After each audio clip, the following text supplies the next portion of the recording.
সারা ভারতবর্ষের লোক জানে যে বিজেপি একটা অসাংবিধানিক বিল পাশ করেছে ওয়াকফ নিয়ে। ওরা আজকে আমাদের মুসলমানদের ঘরের ভিতরে হাত দিয়ে দিয়েছে। ওরা জানে না যে এখানে কতটা আগুন আছে।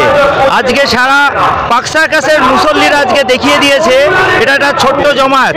এটা ওদেরকে আমরা এখনো সাবধান করছি যে এই বিল ইমিডিয়েটলি উইথড্র করা হোক, তা না হলে এই আন্দোলনে এই আগুন সারা ভারতবর্ষে ছুটবে আর এমন আগুন জ্বলবে বিজেপির নামটাই ভারতবর্ষ থেকে মুছে যাবে।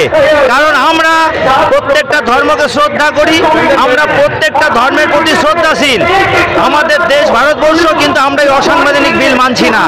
বিজেপির এই অশুভ হাতাত মুসলমানদের প্রতি এই অন্যায় অত্যাচার আজকে সমস্ত আপনারা দেখতে পাচ্ছেন এখানকার মুসলমান ভাইরা সমস্ত কাজ কাম ছেড়ে দিয়ে জুম্মার নামাজ পড়ে তার প্রতিবাদে নেমেছে।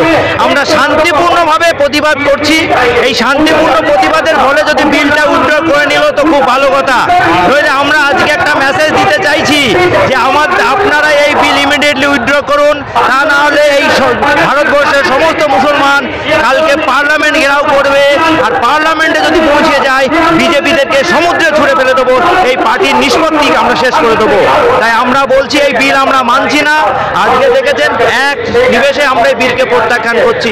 এটা একটা অসাংবিধানিক বিল, এটা একটা সম্পূর্ণ মুসলমানদের প্রতি একটা অন্যায় অত্যাচার। দাদা, লোকে বলছে যে সত্তাধারী যারা আছে তারা বিলকে সামনে রেখে গুন্ডামি করছে। এরা তো নামে গুন্ডা। মোদি, যোগী, আপনার অমিত শাহ, এদের হিস্ট্রিটা পড়ে দেখুন না। কেউ তড়িপাত, কেউ চিটিংবাজ, এরা তো জন্মসূত্রে গুন্ডাবাজ। এদের কাজই তো গুন্ডামি করা। এরা দেশের নেতা হতে পারে না।